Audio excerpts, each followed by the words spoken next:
Hmm.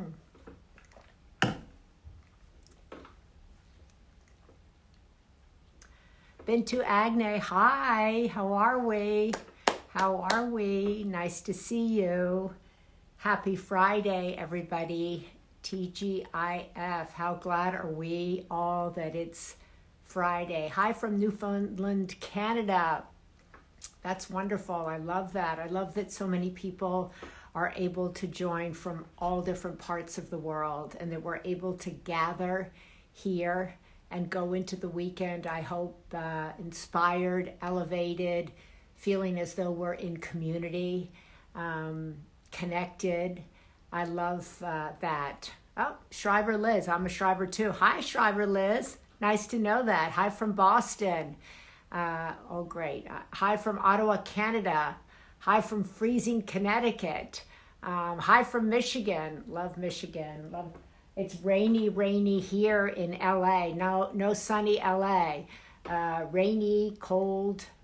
But today the restaurants get to open back up here in LA. So that's a big deal. Big deal. I'm really happy for all the restaurant owners. My kids said they're going to go out to dinner, so that's great. Hi from Texas. Hi from Stafford, Virginia. Hi from Queens. Oh, terrific. Hello from St. Louis. Love that. Miami. Love that. Scottsdale. Oh, it's probably beautiful weather in Scottsdale. I love Scottsdale. I went when I was little. Several times. My dad loved Scottsdale and took us when I was little. Austin, Texas. Love Austin. Everybody from California is moving to Austin, but I love Austin. We just did a profile in the Sunday paper on a woman who's making beautiful chocolates in Austin. Great cookie companies in Austin. Great all kinds of companies in Sarasota, South Florida. Oh, great. Churches, really good question. My church is not opening. I should double check that with my Monsignor, but I don't think they're opening this weekend. But restaurants are, and so many have been struggling. And hair salons are reopening, which is great for all of the incredible men and women who are working in that space. So that's excited about this new partnership we're doing with the Food Network. The Food Network is partnering with the Sunday paper to highlight chefs who are moving humanity forward. Chefs feed our hearts, they feed our souls, but they also feed our minds. And every Sunday on the Sunday paper, we share a great Sunday paper chef. And we also share a meaningful conversation starter with the hope that it will help you talk to people who are at your table and in a small way, move us towards common ground and move humanity forward. And so I'm so excited that we get to start with Michael Simon. He is an incredible chef. My son, Christopher, who is the foodie in our house, was like beside him that I get to talk to Michael Simon. He's like, oh my God. So I'm really thrilled. There, look at that. How are you? Good. How are you? I'm fantastic. I love your top. It looks fantastic. Well, thank you. This is a hand-me-down. My daughter was cleaning her closet, and she goes, this will look good on you, Mommy. So there you go. So thank you. It's my first time wearing it. Hand-me-down. Yeah, see, it works in reverse. Like, I used to always give Kyle things, and now I steal them from him. It's perfect. It's perfect. I was just thinking of that when I put this on. I was like, how lucky am I to have daughters? I don't, because they just give me the stuff that comes out of their closet. And I'm like, oh, good, that's great. So I can pull it up. Or she's like, it's too conservative for me, but it's just right for you. So Perfect. There you go. So Michael, I'm so excited to be meeting you this way. I'm so excited that the Sunday paper is partnering with the Food Network because I think I really believe that chefs move humanity forward. I believe that chefs not only feed our hearts and our tummies and our souls, but that the kitchen and the food that you all cook for us and for everybody, and I'm talking about on a global scale, really does change how we feel about one another. It impacts the conversations that we have in our kitchens and in our tables. So I'm so happy to be doing this with you. and because I know you really also share that mission, right? Yeah, I mean, very excited to be a part of it. So thank you for having me. The interesting thing about food to me, and one thing I learned at a very young age is, I come from a family. My mother is Greek and Sicilian, so food's obviously a very big part of her upbringing, and my father is Eastern European from up in the Carpathian Mountains. But so I always felt the interesting thing about food is one, like when I was growing up, we sat down, had dinner every night as a family. It was just a Yeah. given. My mom cooked dinner every night, and it was the time of the day that you sat down, you discussed your day, what happened, good, bad, and different.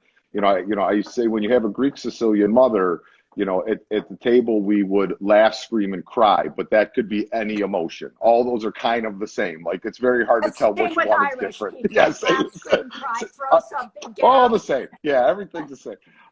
But as I started, as you start to get a little bit older, and you realize, like, your friends are, different ethnicities, you learn so much about people by the food, not only by sitting down and breaking bread with them, but by the dishes that they eat. And it really kind of helps you tell a story, where they're from, why the food is the way it is. And I think it makes you learn so much about not only an individual, but a culture.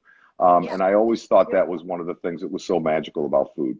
That's so true. I love that but when you sit down, not only what people eat and not only the gift of giving the food, but that the conversation that can happen at the Sunday paper, we really believe in trying to that conversations can bring us together, and that the kitchen table and the kitchen are the place where we can kind of listen in a Hmm. different way, hear perhaps differently than we would in the office, or certainly listening to the news.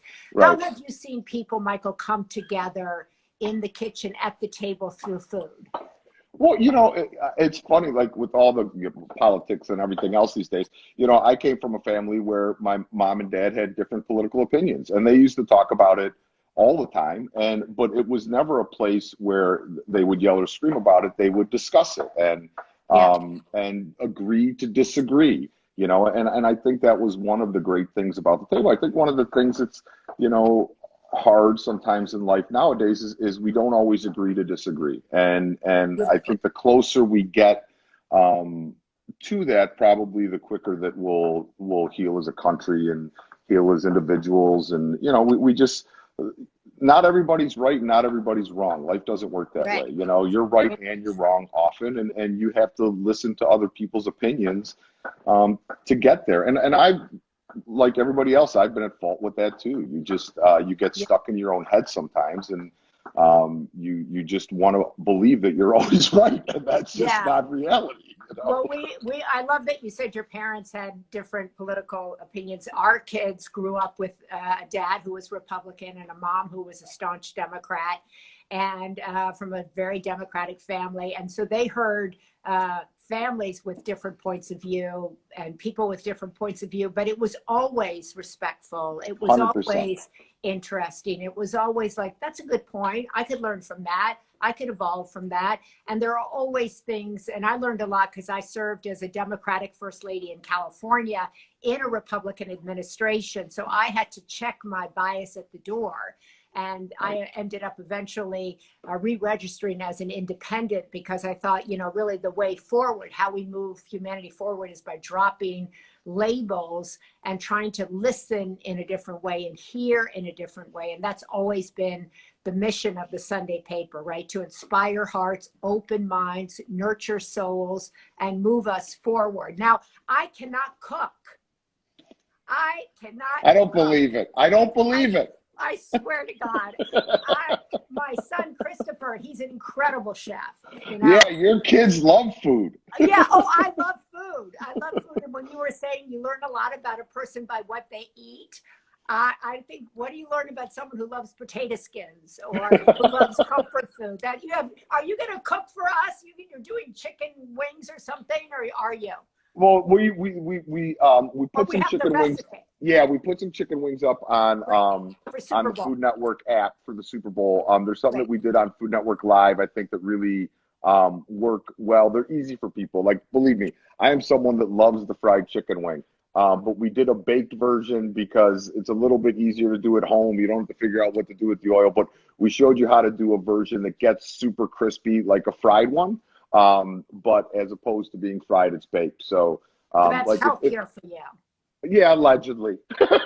I mean, but I think this when it's Super Bowl Sunday, I Yeah. just don't think I'm really worrying too much about health food. You know, like when you say, "What do you learn about someone that loves baked potato skins?"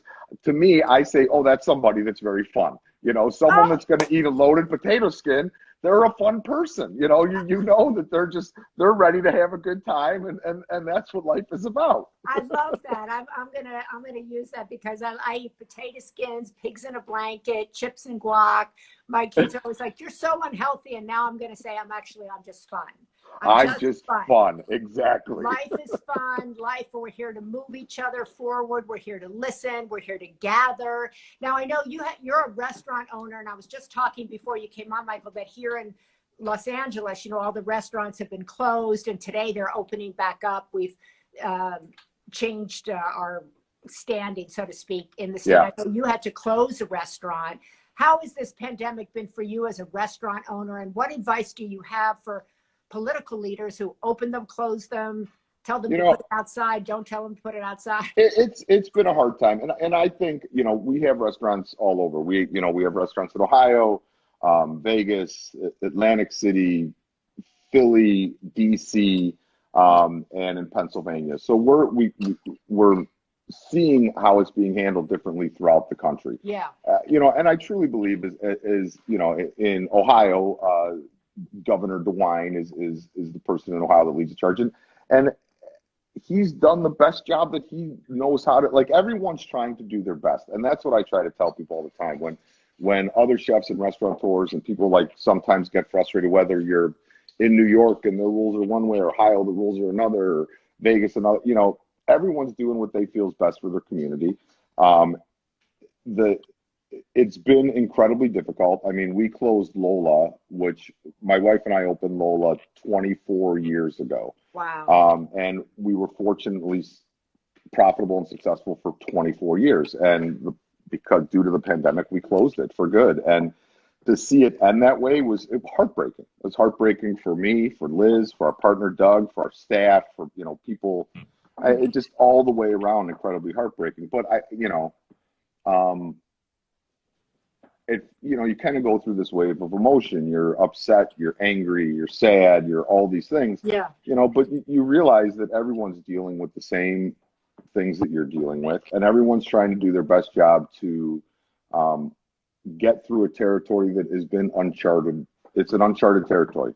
We don't understand it or know it, or I certainly wish there could have been, and will be more help from the federal government with restaurants and small businesses, because I think they've really taken a giant hit. And I hope that, like all of us, have learned a lot of lessons, I think, through this pandemic. I What have you learned? hope What have you learned? I've learned patience. Um, I've learned that, my wife and I have been together for almost 30 years, and we've worked in the restaurants together for the majority of that time. So we spent a lot of time together over those 30 years, sometimes 24/7. But being locked in a house with someone for that amount of time certainly gives you less space than in a restaurant where, in the restaurant, if she's mad at me, maybe I'll go talk to a table, or she'll go talk to a table, or I'll go back in the kitchen, or she'll get someone a bottle of wine. When you're sitting in your house and you're mad at each other, there's not as many things to disrupt you. And you can only watch TV shows so many times. Fortunately for us, our granddaughter, we have a 2-year-old granddaughter who lives about 2 miles away. Oh, wow. And we kind of were quarantined, being safe as a group together. And that helped a lot, because at 2 years old, the world is perfectly normal to her. So when she comes over, it helps. But I've learned patience. I've learned, continuing to learn. I'm right less than I always thought maybe I was. And I always thought that I was a decent listener, but I think I've become a better listener. And I learned a lot of lessons actually right in the beginning of this, the very first day that they shut down in New York. I was on my way to Food Network Studio to film, and they shut the studios down. So like get in the car, go back, getting through the tunnel. I called David Zasloff, who Yeah. runs Discovery, and said, I have Olivia with me, who does my social and so forth, so I could probably do some content at home. And the in 2 days we started filming a show out of my house, Right. and we did it for 47 straight days on Food Network's Facebook page. We just call it Simon's Dinners. And I actually learned so much during that too. I learned the show was live, so it was we could talk to the viewers constantly. And sometimes as a chef, obviously I've been working with food my whole life, but you become a little bit numb to what everyone is going through. Yeah. And all of a sudden, when the pandemic hit and nobody could get maybe all the ingredients they wanted, or things were limited in grocery stores, all of a sudden you're like, oh, it's made me more aware of my surroundings a little bit. And, so. It's beautiful, actually. Yeah, and You it was learned neat. you learned how much you had in common, right? How Right, much you were absolutely. experiencing humanity. I think that's what, when we talk about on the Sunday paper, we talk about the chefs giving us conversation starters, giving us a recipe, but that the point being is to gather and Right. to find our common ground, to find Yep. our common humanity. And we can all, I think we've all been shifted and rocked and moved, and people in all different ways, right? But that you were like, whoa, I'm learning new things, and Yeah, I'm still in the same business.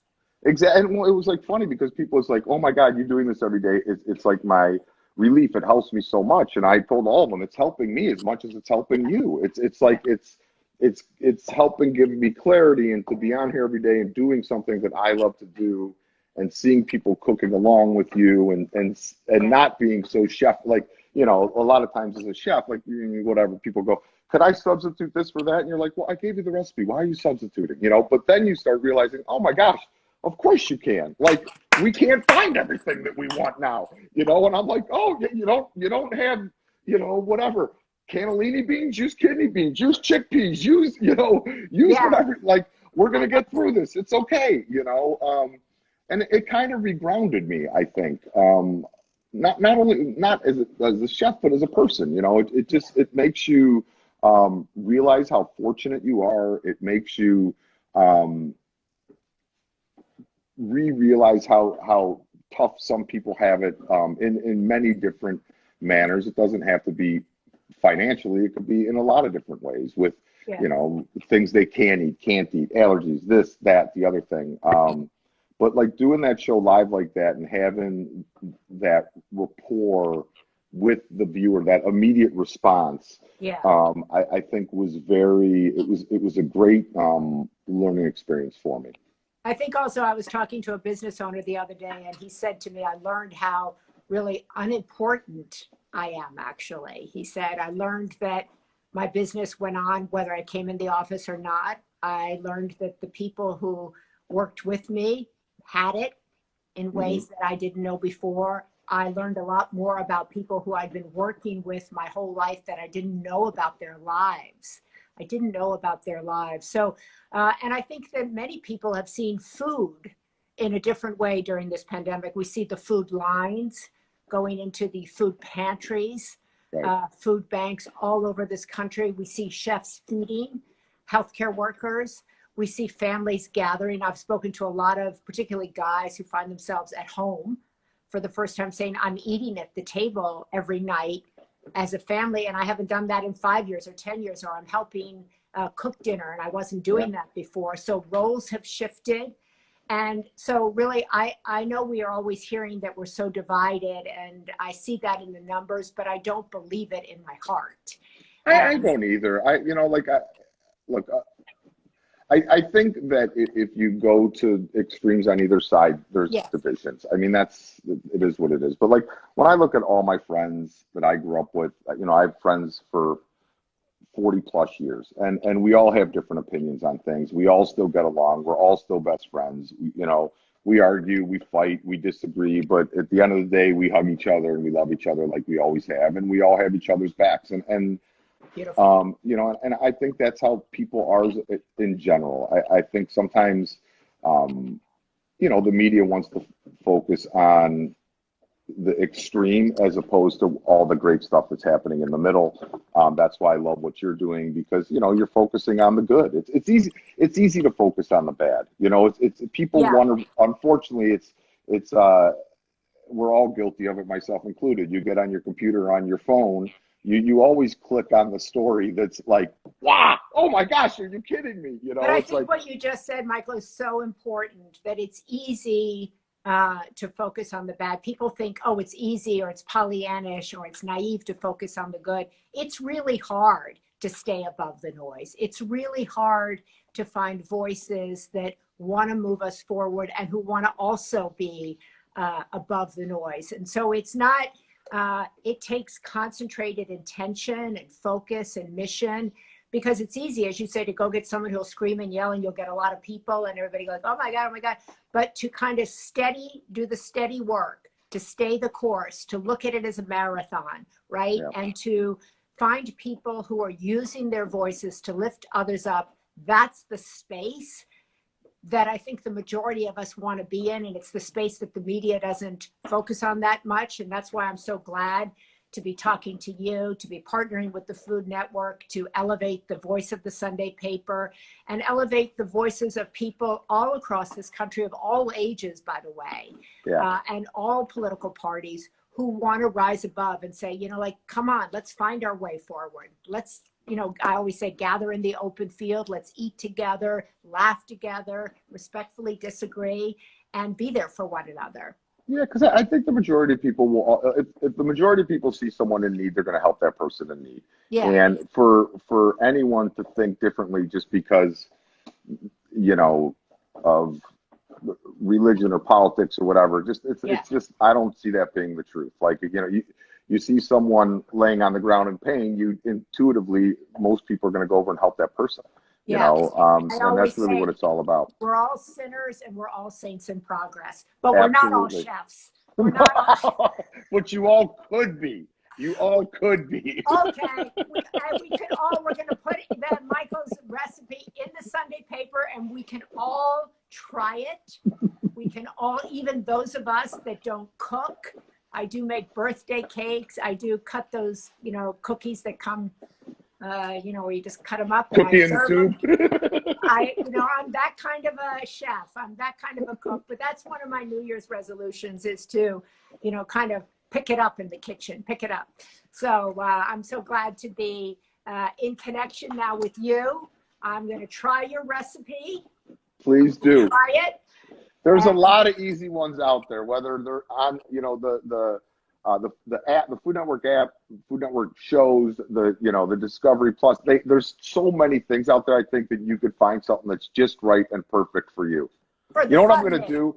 I'm gonna send you a bunch of cookbooks. When I get off this with you, I'll find out where to send them, and I'm going to send you a bunch of books, and you're going to be all good. I'm going to be all good. Well, Michael Simon, thank you so much. Food Network, we're glad to be in partnership with you. Bravo to you for all that you're doing, keeping us above the fray, keeping us above the noise, giving us hope. And we thank you for the way you're living your life and for being in partnership with us. Thank you for having me. And I could say in this household, my wife and I, Liz, are both big fans. So thank you for always being you and all that you've done. And have a wonderful day. It is great to see you. Thank you, Michael. God bless. Bye-bye. How great is that? A recipe that I can do. I'm so excited. I want to have a Super Bowl party, even if it's virtual. Probably can't have my usual Super Bowl thing.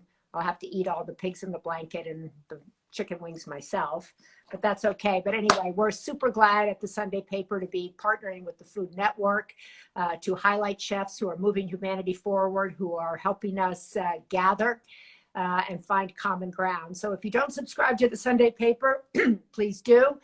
And what a joy to talk to somebody that upbeat that positive, and who shares the idea. I love the idea that you can sit at the table, respectfully disagree, laugh, cry. That's how I grew up. That's how my kids grew up, hearing different political opinions.